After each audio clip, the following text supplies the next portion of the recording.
ನಮಃ. ಹರಿ ಓಂ. ಮಹಾನುಭಾವರಾದ ಪ್ರಾತಸ್ಮರಣೀಯರಾದ ಸತ್ಯಸಂಧ ತೀರ್ಥರು ರಚನೆ ಮಾಡಿದ ವಿಷ್ಣು ಸ್ತುತಿಯ ನಿರೂಪಣೆ ಮುಂದುವರಿತಾ ಇದೆ. ಮೊದಲಿನಿಂದ 23 ಶ್ಲೋಕಗಳವರೆಗಿನ ನಿರೂಪಣೆಯನ್ನು ಈಗಾಗಲೇ ಮಾಡಲಾಗಿದ್ದು, ಅದರ ಮುಂದುವರೆದ ಭಾಗ ಹೀಗಿದೆ. ಈ ಸ್ತೋತ್ರದಲ್ಲಿ ಭಗವಂತನ ಪ್ರಾರ್ಥನೆ, ಭಗವಂತನ ಗುಣಗಳ ವರ್ಣನೆ ಎರಡೂ ಕೂಡ ಜೋಡಿ ಜೋಡಿಯಾಗಿ ಬರ್ತಾ ಇರುವಂತಹದ್ದನ್ನು ನಾವು ಹಿಂದಿನ ಶ್ಲೋಕಗಳಲ್ಲಿ ನೋಡಿದ್ದೇವೆ. ಇನ್ನು ಮುಂದಿನ ಶ್ಲೋಕಗಳಲ್ಲಿಯೂ ಕೂಡ ಅದೇ ವಿಧವಾದಂತಹ ನಿರೂಪಣೆ ನಮಗೆ ದೊರಕುತ್ತಾ ಇದೆ. ಮಹಾಭಿಷಗಭೂತ್ ಪುರಾ ಜಲನಿಧಿರ್ವಿಧೇರಾಜ್ಞಯ ನಿಜಾಪಕಣಪಾತನಾದಪಘನೆ ತಥಾ ಶಂತನುಃ ಕುತೋಲಸಮತಿರ್ವೃಥಾ ಭವಭವಾಮಯೇ ತ್ವಂ ಮಹಾಭಿಷಗ್ವಪುಷಿ ಮೇ ಕ್ಷಿಪನ್ ಸ್ತವ ಹಿ ಶಂಬರಂ ಶಂತನುಃ. ಪರಮಾತ್ಮನನ್ನು ಉದ್ದೇಶಿಸಿ ನಾವು ಪೂಜಾದಿಗಳನ್ನು ಮಾಡಬೇಕು ಅಂತನ್ನುವಂತಹ ಸಜ್ಜನರಿಗೆ ಬೋಧನೆ ಅದನ್ನು ಇಲ್ಲಿ ಮಾಡಿಕೊಡ್ತಾ ಇದ್ದಾರೆ ಸತ್ಯಸಂಧ ತೀರ್ಥ ಶ್ರೀಪಾದರು.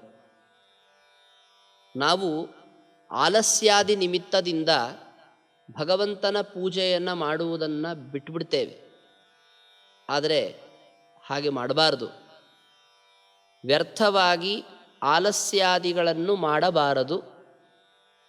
ಭಗವಂತನ ಪೂಜೆಯಲ್ಲಿ ನಾವು ಸರಿಯಾಗಿ ತೊಡಗಿಕೊಂಡರೆ ಪರಮಾತ್ಮನೂ ಕೂಡ ತಡ ಮಾಡದೆ ನಮ್ಮನ್ನು ರಕ್ಷಣೆ ಮಾಡ್ತಾನೆ.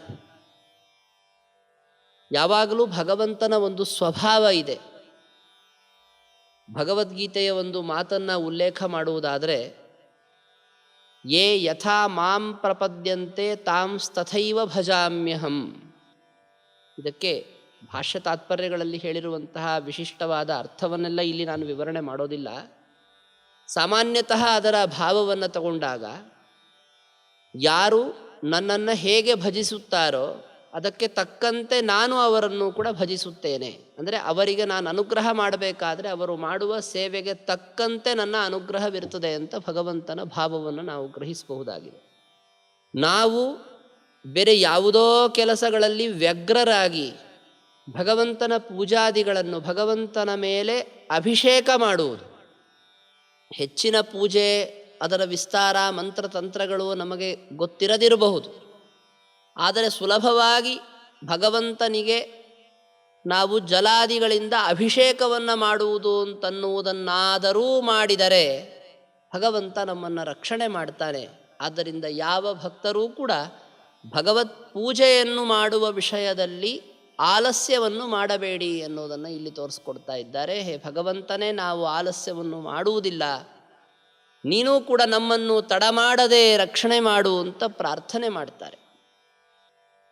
ಒಂದು ಪಕ್ಷ ರಕ್ಷಣೆ ಮಾಡದೇ ಇದ್ದರೆ ಭಗವಂತನಿಗೆ ನೀನು ರಕ್ಷಣೆ ಮಾಡಲೇಬೇಕು ಅಂತ ಒತ್ತಾಯಿಸುವುದಕ್ಕಾಗಿ ಅವರು ಹೇಳುವಂತಹ ಒಂದು ಮಾತು, ನಿಂದಾ ವಂದಾರು ಲೋಕಾ ನವನ ಮುರುದಯತ್ವದ್ವಿಧಾನ ಮುದಾರ ಮಂದಾನಂದಾಜ ಭರ್ಗ ಪ್ರಭೃತಿ ಸುರವರಾರಾಧ್ಯಪಾದಾರವಿಂದ. ನಿನ್ನನ್ನು ಎಂತೆಂತಹ ದೊಡ್ಡ ದೊಡ್ಡ ದೇವತೆಗಳು ಆರಾಧನೆ ಮಾಡ್ತಾ ಇದ್ದಾರೆ, ಬ್ರಹ್ಮದೇವರು, ರುದ್ರದೇವರು ಮೊದಲಾದಂಥವರು. ಅವರು ನಿನ್ನನ್ನು ಪೂಜಿಸ್ತಾ ಇದ್ದಾರೆ ಅಂತಾದಾಗ ಅಂಥವರ ಸಾಲಿನಲ್ಲಿ ಅವರು ಹೇಳಿಕೊಟ್ಟ ಮಾರ್ಗದಲ್ಲಿ ನಿನಗೆ ನಾನು ನಮಸ್ಕಾರವನ್ನು ಮಾಡ್ತಾ ಮಾಡ್ತಾ ಪೂಜೆಯನ್ನು ಮಾಡುವಂಥ ಅಭ್ಯಾಸವನ್ನು ಇಟ್ಕೊಂಡಿದ್ದೇನೆ. ನನ್ನಂತೆ ಅನೇಕ ಜನ ಭಕ್ತರಿದ್ದಾರೆ. ಇವರೆಲ್ಲ ಅಲ್ಪರು, ಇವರನ್ನೇನು ರಕ್ಷಣೆ ಮಾಡೋದು ಅಂತ ನೀನೇನಾದರೂ ಉದಾಸೀನ ಮಾಡಿದರೆ ನಮ್ಮನ್ನು ರಕ್ಷಣೆ ಮಾಡದೇ ಇರೋದು ಅಂತನ್ನೋದು ನಿನ್ನಂಥವರಿಗೆ ಅದು ನಿಂದೆಗೆ ಕಾರಣವಾಗುತ್ತೆ. ನಾಳೆ ಲೋಕದಲ್ಲಿ ನೋಡು, ಏನಪ್ಪ ವಿಷ್ಣು ತನ್ನ ಭಕ್ತರನ್ನು ರಕ್ಷಣೆನೇ ಮಾಡೋದಿಲ್ವಂತೆ ಅಂತ ಜನ ಮಾತಾಡ್ಲಿಕ್ಕೆ ಶುರು ಮಾಡ್ತಾರೆ. ಹಾಗಾಗಬಾರ್ದಲ್ವಾ? ಲೋಕದಲ್ಲಿ ಹೀಗೆ ಪ್ರಚಾರ ಆಯಿತು ಅಂದರೆ ನೋಡು, ನಿನ್ನನ್ನು ಸೇವೆ ಮಾಡುವಂಥವರು ಬಹಳ ದೊಡ್ಡ ದೊಡ್ಡವರಿದ್ದಾರೆ, ಅವ್ರ ತನಕನೂ ಸುದ್ದಿ ಹೋಗುತ್ತೆ. ಮತ್ತು ಅವರೆಲ್ಲ ಹಾಗೇ ನಿನ್ನನ್ನು ಸ್ತೋತ್ರ ಮಾಡ್ತಾ ಪೂಜೆ ಮಾಡ್ತಾ ಮುಂದುವರಿಬೇಕು ಅಂತಂದರೆ ನೀನು ನನ್ನನ್ನು ಅಥವಾ ನಮ್ಮಂಥವರನ್ನು ಭಕ್ತರನ್ನು ರಕ್ಷಣೆ ಮಾಡುವುದರಲ್ಲಿ ತಡ ಮಾಡಬೇಡ ಭಗವಂತ ಅಂತ ಭಗವಂತನ ಜೊತೆಗೆ ಬಹಳ ಸಲುಗೆಯಿಂದ ಈ ವಿಧವಾದಂತಹ ಸ್ತೋತ್ರವನ್ನು ಮಾಡ್ತಾ ಇದ್ದಾರೆ. ಯದ್ಯಪಿ ಭಗವಂತನಿಗೆ ಯಾರೇ ಒಬ್ಬ ಭಕ್ತನನ್ನು ರಕ್ಷಣೆ ಮಾಡದೇ ಇದ್ದರೆ ಅವನನ್ನು ಯಾರೇ ಒಬ್ಬರು ನಿಂದಿಸೋದು ಅಥವಾ ಆ ನಿಂದನೆ ಮಾಡಿದ್ದರಿಂದ ಭಗವಂತನಿಗೇನೋ ಚ್ಯುತಿಯಾಗುವುದು ಅಂತನ್ನುವ ಪ್ರಸಂಗವೇ ಸರ್ವಥಾ ಇಲ್ಲ. ಆದರೂ ಕೂಡ ಲೋಕರೀತಿಯಿಂದ ಲೋಕದಲ್ಲಿ ನಮ್ಮನ್ನು ತುಂಬ ದೊಡ್ಡ ದೊಡ್ಡ ವ್ಯಕ್ತಿಗಳು ಸಂಬಂಧದಲ್ಲಿಟ್ಟುಕೊಂಡು ನಮಗೆ ಗೌರವವನ್ನು ಕೊಡ್ತಾ ಇರ್ತಾರೆ ಅಂತನ್ನುವಾಗ ನಾವು ಆ ಗೌರವಕ್ಕೆ ಚ್ಯುತಿ ಬರದೇ ಇರುವಂತೆ ಜನರ ಜೊತೆಗೆ ನಡವಳಿಕೆಯನ್ನು ವ್ಯವಸ್ಥೆ ಮಾಡಿಕೊಂಡಿರ್ತೇವೆ. ನಾವೇನಾದರೂ ಹೀಗೆ ತಪ್ಪು ಮಾಡಿಬಿಟ್ರೆ ಅಥವಾ ಯಾರೇ ಒಬ್ಬರಿಗೆ ನಮ್ಮಿಂದ ಅನುಕೂಲತೆಯಾಗುವುದರಲ್ಲಿ ಕಮ್ಮಿ ಮಾಡಿದರೆ ಈ ನಮ್ಮ ಬಗ್ಗೆ ಗೌರವ ಇಟ್ಕೊಂಡಿರುವಂತಹ ದೊಡ್ಡ ದೊಡ್ಡ ವ್ಯಕ್ತಿಗಳು ಏನು ಅಂದ್ಕೊಂಡ್ಬಿಡ್ತಾರೋ, ಅವರೇನು ಮಾತಾಡ್ಬಿಡ್ತಾರೋ, ಅವರ ಸಂಬಂಧ ನಮಗೆ ಬಿಟ್ಟು ಹೋಗಿಬಿಟ್ರೆ ಅಂತ ಈ ತರಹ ಆಲೋಚನೆಯನ್ನು ಮಾಡ್ತೇವೆ. ಹಾಗೆ ಅದೇ ಲೋಕರೀತಿಯಿಂದ ಭಗವಂತನ ಜೊತೆಗೆ ಸಲುಗೆಯಿಂದ ಈ ತರಹದ ಮಾತು. ನೋಡು ಭಗವಂತ, ನಿನ್ನನ್ನು ಮತ್ತೆ ಜನ ಬೈತಾರೆ, ದೊಡ್ಡವರು ನಿನ್ನನ್ನು ಈಗ ಪೂಜೆ ಮಾಡ್ತಾ ಇದ್ದಾರೆ, ಗೌರವ ಮಾಡ್ತಾ ಇದ್ದಾರೆ, ಅದನ್ನೆಲ್ಲ ಹಾಗೇ ಮುಂದುವರಿಸ್ಕೊಂಡು ಹೋಗಬೇಕು. ಅವಶ್ಯವಾಗಿ ನೀನು ನಮ್ಮನ್ನು ರಕ್ಷಣೆ ಮಾಡಬೇಕು. ನೀನು ಹಾಗೆ ಮಾಡ್ತೀಯ, ಅದರಲ್ಲಿ ನಮಗೆ ಸಂದೇಹ ಇಲ್ಲ. ಯಾಕೆ ಅಂದರೆ ನಿನ್ನ ಅವತಾರ ಲೀಲೆಗಳನ್ನು ಈ ದೃಷ್ಟಿಯಲ್ಲಿ ಇಟ್ಟುಕೊಂಡು ನಾವು ನೋಡ್ತಾ ಬಂದಿದ್ದೇವೆ. ಮಂದಾ ವೃಂದಾವನಕ್ಷ್ಮಾ ವಿಹರಣ ಕರುಣಾಲೇಶತಃ ಪಾಹಿ ಜಾತಂ ನಂದಾ ವಂದಾಮಹೇ ತ್ವಾಂ ಗುರುವರ ಹೃದಯ ಕ್ಷೀರಜಸ್ಥಂ ಮುಕುಂದಂ. ನೀನು ವೃಂದಾವನವೆಂಬಂತಹ ಒಂದು ಭೂಮಿಯ ಚಿಕ್ಕದಾದಂತಹ ಭಾಗ, ಅದರಲ್ಲಿ ವಿಹಾರವನ್ನು ಮಾಡಿದಂಥವನು. ವೃಂದಾವನದಂತಹ ಕಾಡಿಗೆ ಬಂದು ಅಲ್ಲಿದ್ದುಕೊಂಡು ನೀನು ಮಾಡುವಂಥದ್ದೇನಿತ್ತು? ಅತ್ಯಂತ ಮಂದ ಸ್ವಭಾವದ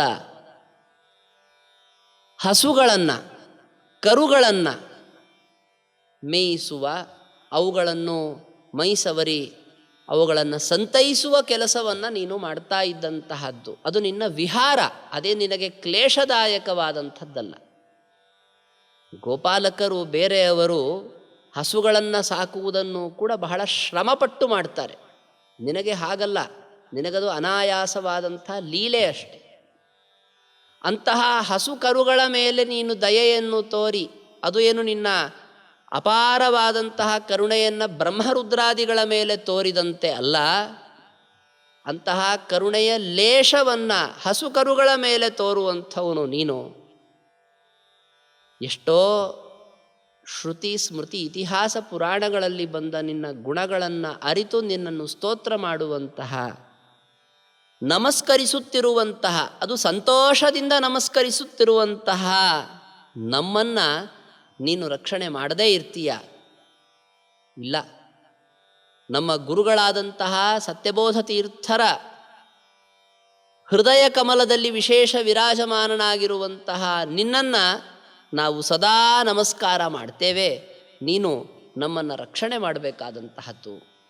ಹೀಗೆ ಭಗವಂತನಲ್ಲಿ ಪ್ರಾರ್ಥನೆಯನ್ನು ಮಾಡಿಕೊಳ್ತಾ ಇದ್ದಾರೆ ಸತ್ಯಸಂಧ ತೀರ್ಥರು. ನಮಗೂ ಅದರ ಜೊತೆಗೆ ಹೀಗೆ ನಮ್ಮ ಗುರುಗಳ ಅಂತರ್ಯಾಮಿಯಾದ ಭಗವಂತನನ್ನು ಸಂತೈಸಬೇಕು, ಸ್ತೋತ್ರ ಮಾಡಬೇಕು ಅನ್ನೋದನ್ನು ಹೇಳಿಕೊಡ್ತಾ ಇದ್ದಾರೆ. ಇನ್ನು ಭಗವಂತನಿಗೆ ಬಹಳ ಪ್ರಿಯವಾದಂತಹ ಒಂದು ಕಾರ್ಯ ಇದೆ. ಏನದು? ಯಾವಾಗಲೂ ಭಗವಂತನ ಜೊತೆಗೆ ಇದ್ದು ಭಗವಂತನಂತೆ ಅವನ ಅವತಾರ ಕಾರ್ಯಗಳಲ್ಲಿ ಸಹಕಾರವನ್ನು ಮಾಡಿ ಅವನಿಗೆ ಸೇವೆಯನ್ನು ಸಲ್ಲಿಸಿದಂಥವರು. ಸಹಕಾರ ಮಾಡುವುದು ಅಂದರೆ ಅವ್ರಿಗೇನೋ ಅನುಕೂಲ ಮಾಡಿಕೊಡೋದು ಅನ್ನೋ ಅರ್ಥವನ್ನು ತಗೊಳ್ಬೇಡ್ರಿ. ಅವನ ಜೊತೆಗೆ ಇರುವುದು ಅಂತ ಅಷ್ಟೇ ಅರ್ಥ. ಅವನ ಜೊತೆಗಿರುವುದು ಕೂಡ ಆ ದೇವತೆಗಳಿಗೆ ಸ್ವಾರ್ಥ. ಯಾರವರು? ಮಹಾಲಕ್ಷ್ಮಿ, ವಾಯುದೇವರು ಅದರಲ್ಲಿ ಬಹಳ ಪ್ರಧಾನರು.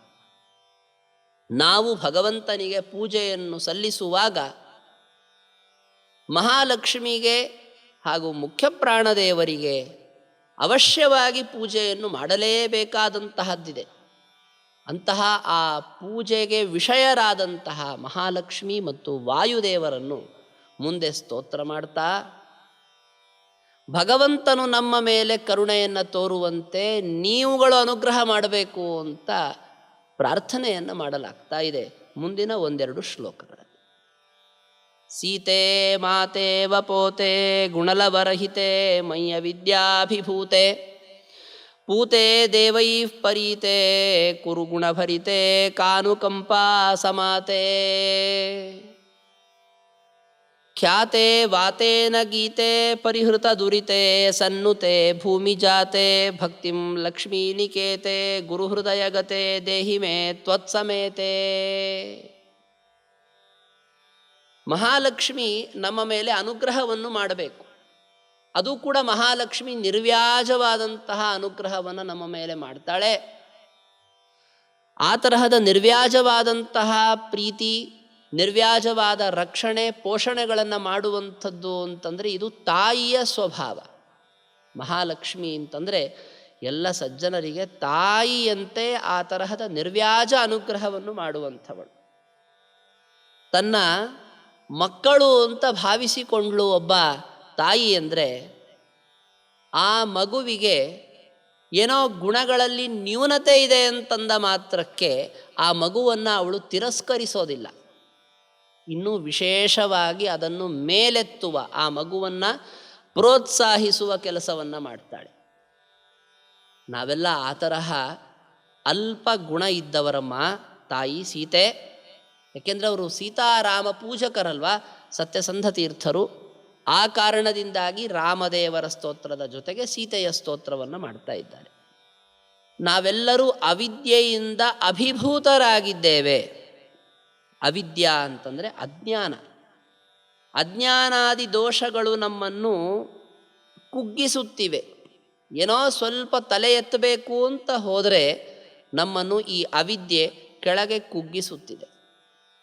ಇಂತಹ ನಮಗೆ ನೀನೊಬ್ಬಳೇ ಆ ಅವಿದ್ಯೆಯನ್ನು ಪರಿಹರಿಸಿ ಭಗವಂತನ ಹತ್ತಿರಕ್ಕೆ ತಲುಪಿಸುವ ಕಾರ್ಯವನ್ನು ಮಾಡಬೇಕು. ದೇವರನ್ನು ನಾವು ಹೊಂದಬೇಕು ಅಂದರೆ ಅದಕ್ಕೆ ಇರುವ ಉಪಾಯ ಭಕ್ತಿ ಅಂತ ನನಗೆ ಗೊತ್ತು. ನಿನಗೆ ಭಕ್ತಿ ಇಲ್ಲಲ್ಲಪ್ಪ, ನಾನು ದೇವರ ಹತ್ರ ನಿನ್ನನ್ನು ಹೇಗೆ ಕರ್ಕೊಂಡು ಹೋಗಲಿ ಅಂತ ಪ್ರಶ್ನೆ ಬಂದರೆ ಅದಕ್ಕೆ ಉತ್ತರ, ನೀನೇ ನನಗೆ ಭಕ್ತಿಯನ್ನು ಕೊಡಬೇಕು. ದೇವರಲ್ಲಿ ಭಕ್ತಿ ಮಾಡಿಸಿ ದೇವರ ಮುಂದೆ ಕರ್ಕೊಂಡೋಗಿ ಇವನು ಭಕ್ತಿ ಮಾಡ್ತಾ ಇದ್ದಾನೆ, ಇವನನ್ನು ಅನುಗ್ರಹಿಸು ಅಂತ ಹೇಳಬೇಕು. ಇನ್ನೊಂದು, ಭಗವಂತನ ಉಪಾಸನೆ ಮಾಡುವಾಗ ಜೊತೆಗೆ ನಿನ್ನನ್ನು ಸೇರಿಸಿಕೊಂಡು ಉಪಾಸನೆ ಮಾಡ್ತೀನಿ ಹೊರತು ಪ್ರತ್ಯೇಕವಾಗಿ ನಿನ್ನನ್ನು ನಾನು ಉಪಾಸನೆ ಮಾಡೋದಿಲ್ಲ. ಯಾಕೆ ಅಂದರೆ ನಿನ್ನನ್ನು ನಾನು ತಿಳಿದುಕೊಂಡಿರೋದೇ ಹೇಗೆ ಅಂದರೆ, ವಾತ ಅಂದರೆ ವಾಯುದೇವರು. ವಾಯುದೇವರು ನಿನ್ನನ್ನು ವರ್ಣನೆ ಮಾಡಿದ್ದಾರೆ. ವಾತೇನ ಗೀತಾ ಅಂದರೆ ವಾಯುದೇವರಿಂದ ವರ್ಣಿತಳಾದವಳು ಅಂತ ಅರ್ಥ. ವಾಯುದೇವರು ಹೇಗೆ ವರ್ಣನೆ ಮಾಡಿದ್ದಾರೆ ಮಹಾಲಕ್ಷ್ಮಿಯನ್ನು?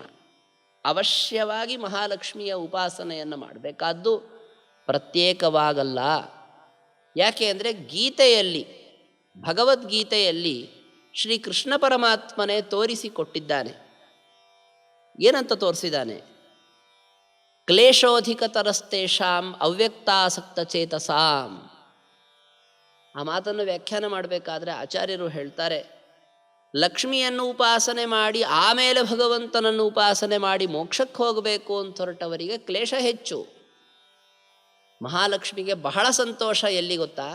ವಿಷ್ಣುನ ಸಹಿತ ಧ್ಯಾತ ಸಾಚ ತುಷ್ಟಿಂ ಪರಾಂ ವ್ರಜೇತ್ ಅಂತ ಒಂದು ಮಾತು ಬರುತ್ತೆ. ಭಗವಂತನ ಜೊತೆಗೆ ಧ್ಯಾನ ಮಾಡಿದರೆ ಮಹಾಲಕ್ಷ್ಮಿಗೂ ಕೂಡ ಬಹಳ ಸಂತೋಷವಾಗುತ್ತೆ. ಆದ್ದರಿಂದ ತ್ವತ್ ಸಮೇತೆ ಲಕ್ಷ್ಮೀ ನಿಕೇತೆ ಭಕ್ತಿಂ ದೇಹಿ, ನಿನ್ನ ಜೊತೆಗೂಡಿದ, ನಿನ್ನ ಜೊತೆಗಿರುವಂತಹ ಪರಮಾತ್ಮನಲ್ಲಿ ಭಕ್ತಿಯನ್ನು ನನಗೆ ನೀಡು ಅಂತ ಮಹಾಲಕ್ಷ್ಮಿಯನ್ನು ಸ್ತುತಿಸ್ತಾ ಇದ್ದಾರೆ. ಇನ್ನು ವಾಯುದೇವರ ಸ್ತೋತ್ರ. ದೇವರ ಪೂಜೆ ಮಾಡಬೇಕಾದ್ರೆ ದೇವರ ಸಮೀಪದಲ್ಲಿ ಹಾಗೆ ಎಲ್ಲ ದೇವತೆಗಳ ಪ್ರತಿಮೆಯನ್ನಿಟ್ಟು ಪೂಜೆ ಮಾಡುವಂತೆ ಇಲ್ಲ. ವಾಯುದೇವರಿಗೆ ಆ ವಿಧವಾದಂತಹ ವಿಶೇಷ ಅನುಗ್ರಹವನ್ನು ಭಗವಂತ ಮಾಡಿದ್ದಾನೆ.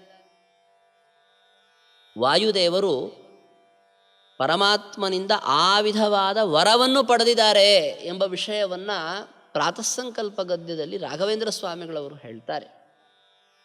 ಭಗವತಾ ತಥಾ ದತ್ತವರಾಣಾಂ ಅಂತ. ಆದ್ದರಿಂದಲೇ ಮುಖ್ಯ ಪ್ರಾಣದೇವರ ಅವತಾರಗಳಾದಂತಹ ಹನುಮಂತ ದೇವರ ಅಥವಾ ಮಧ್ವರ ಪ್ರತಿಮೆಗಳನ್ನು ದೇವರ ಪೂಜೆಯಲ್ಲಿ ದೇವರ ಒಟ್ಟಿಗೆ ಇಟ್ಟು ನಾವು ತಾರತಮ್ಯಾನುಸಾರವಾಗಿ ಪೂಜೆಯನ್ನು ಮಾಡ್ತೀವಿ. ಆದ್ದರಿಂದ ಅಂತಹ ವಾಯುದೇವರನ್ನೂ ಸ್ತೋತ್ರ ಮಾಡುವುದು ಬಹಳ ಮುಖ್ಯ. ಅಷ್ಟೇ ಅಲ್ಲದೆ ಭಗವಂತನ ಪ್ರತೀಕಗಳಲ್ಲಿ ಭಗವಂತನನ್ನು ಚಿಂತಿಸಬೇಕಾದರೂ ಕೂಡ ಆ ಭಗವಂತನನ್ನು ವಾಯು ಪ್ರತೀಕದೊಳಗೆ ನಾವು ಚಿಂತಿಸುವಂತಹದ್ದು ನಮಗೆ ಶ್ರೇಯಸ್ಕರವಾದದ್ದು. ಆಗಲೇ ನಮ್ಮ ಪೂಜೆ ಸಫಲವಾಗ್ತದೆ. ಹಾಗಾಗಿ ಭಗವಂತನ ಮುಖ್ಯ ಪ್ರತಿಮಾ ಸ್ಥಾನೀಯರಾದಂತಹ ಮುಖ್ಯ ಪ್ರಾಣದೇವರನ್ನು ನಾವು ಸ್ತೋತ್ರ ಮಾಡದೇ ಇದ್ದರೆ ನಾವು ಕೃತಜ್ಞರಾದಂತೆ. ಮತ್ತು ಮುಖ್ಯ ಪ್ರಾಣದೇವರನ್ನು ಸ್ತೋತ್ರ ಮಾಡಿದರೆ ದೇವರಿಗೆ ಬಹಳ ಸಂತೋಷವೂ ಆಗ್ತದೆ. ಆ ನಿಮಿತ್ತದಿಂದಾಗಿ ಆ ವಾಯುದೇವರ ಸ್ತೋತ್ರವನ್ನು ಇಲ್ಲಿ ಮಾಡಲಾಗ್ತಾ ಇದೆ. ವಾಯೋ ಶ್ರೇಯೋಪಿ ರಾಯೋ ಹರಿರತಿ ಸುಧಿಯೋ ದೇಹಿ ಭೂಯೋ ನಮಸ್ತೆ ಪ್ರೇಯೋ ಹೇಯೋ ಹಿ ಕಾಯೋ ನ ಚ ಬಲ ನಿಚಯೋ ಭೂರಯೋ ನೋರಯೋ ವೈ ಪ್ರೇಯೋಜ್ಯಾಯಾನಪಾಯೋರ್ಜಿತ ಸುಜನದಯೋದಾರ ಯೋಗಿ ಪ್ರಿಯೋ ಮಾಧ್ಯೇಯೋ ಪೇಯೋ ತದೇಯೋ ನೃಪಸಭ ವಿಜಯೋ ನಾಮದೋಹೇಬ್ಜಯೋನೇ. ಬ್ರಹ್ಮದೇವರಂತೆ ವಾಯುದೇವರು, ವಾಯುದೇವರಂತೆ ಬ್ರಹ್ಮದೇವರು ಎಂಬ ಒಂದು ಪ್ರಮೇಯ ನಾವಿಲ್ಲಿ ಅವಶ್ಯವಾಗಿ ತಿಳಿದುಕೊಳ್ಬೇಕಾದ. ಯಾಕೆ ಅಂತ ಕೇಳಿದರೆ, ಈಗಿನ ವಾಯುದೇವರೇ ಮುಂದೆ ಬ್ರಹ್ಮದೇವರಾಗ್ತಾರೆ. ವಾಯುರ್ಹಿ ಬ್ರಹ್ಮತಾಂ ಏತಿ ತಸ್ಮಾತ್ ಬ್ರಹ್ಮೈವ ಸಸ್ಮೃತಃ ಅಂತ ಆಚಾರ್ಯರ ಒಂದು ವಚನವಿದೆ. ಇಂತಹ ಬ್ರಹ್ಮದೇವರಾಗುವ ದೊಡ್ಡ ಸ್ಥಾನದಲ್ಲಿರುವಂಥವರು ವಾಯುದೇವರು. ಇವರನ್ನು ಭಗವಂತನ ಚಿಂತನೆಯನ್ನು ಮಾಡಬೇಕಾದರೆ ಚಿಂತಿಸುವುದು ಅಂತನ್ನೋದೇನಿದೆಯಲ್ಲ, ಇದನ್ನು ನಾವು ಇವತ್ತು ಮಾಡ್ತಾ ಇದ್ದೇವೆ ಅಂತಲ್ಲ. ಮತ್ತೇನು, ವಾಯುದೇವರಿಗೆ ಇಲ್ಲಿ ತುಂಬ ವಿಶೇಷಣಗಳನ್ನು ಕೊಟ್ಟಿದ್ದಾರೆ. ಅದರಲ್ಲಿ ಒಂದು ವಿಶೇಷಣ ಯಾವುದು ಅಂದರೆ ಉಮಾಧ್ಯೇಯ ಅಂತ. ಉಮಾದೇವಿ ಅಂದರೆ ಪಾರ್ವತೀದೇವಿ, ಅವಳು ಹಿಂದೆ ಸತೀದೇವಿಯಾದ ಸಂದರ್ಭದಲ್ಲಿ ದಕ್ಷ ಪ್ರಜಾಪತಿಯ ಯಾಗಕ್ಕೆ ಹೋದಾಗ ಅಲ್ಲಿ ಅವಳು ರುದ್ರದೇವರಿಗೆ ಅವಮಾನವಾದದ್ದನ್ನು ಕಂಡು ಬೇಸರದಿಂದ ತನ್ನ ದೇಹವನ್ನು ತ್ಯಾಗ ಮಾಡ್ತಾಳೆ ಅಂತ ನಾವು ಕೇಳ್ತೀವಿ. ದೇಹ ತ್ಯಾಗ ಮಾಡಬೇಕಾದ್ರೆ ಅವಳು ತನ್ನ ಮನಸ್ಸಿನಲ್ಲಿ ವಿಶೇಷವಾದಂತಹ ಯೋಗ ಬಲದಿಂದ ಧ್ಯಾನವನ್ನು ಮಾಡ್ತಾ ದೇಹ ತ್ಯಾಗ ಮಾಡ್ತಾಳೆ. ಆ ಧ್ಯಾನ ಮಾಡಬೇಕಾದ್ರೆ ಯಾರ್ಯಾರನ್ನು ಧ್ಯಾನ ಮಾಡಿದ್ದವಳು ಅಂತ ಹೇಳಬೇಕಾದ್ರೆ ವಿಷ್ಣುವನ್ನು, ವಾಯುವನ್ನು, ರುದ್ರದೇವರನ್ನು ಧ್ಯಾನ ಮಾಡ್ತಾ ದೇಹ ತ್ಯಾಗ ಮಾಡಿದ್ಳು. ಹಾಗಾಗಿ ಸತೀದೇವಿಯೂ ಕೂಡ ತಾನು ಮುಂದೆ ಉಮಾ ಅಂತಾದ್ಲವಳು. ಆ ಉಮಾ ಅಂತಾಗುವಕ್ಕಿಂತಲೂ ಮುಂಚಿತವಾಗಿ ಅವಳು ದೇಹತ್ಯಾಗ ಮಾಡಬೇಕಾದ್ರೆ ವಾಯುದೇವರನ್ನು ವಿಶೇಷವಾಗಿ ಸ್ಮರಣೆ ಮಾಡಿದ್ಲು ಅಂತನ್ನುವಂತಹದ್ದನ್ನು ನೋಡಿದಾಗ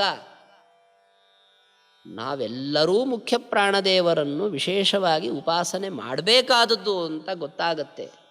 ಅಂತಹ ಮುಖ್ಯ ಪ್ರಾಣದೇವರಿಗೆ ನಾನು ವಿಶೇಷವಾಗಿ ನಮಃ ನಮಃ ಅನೇಕ ಬಾರಿ ನಮಸ್ಕಾರವನ್ನು ಮಾಡ್ತಾ ಇದ್ದೇನೆ. ನಿಮಗೆ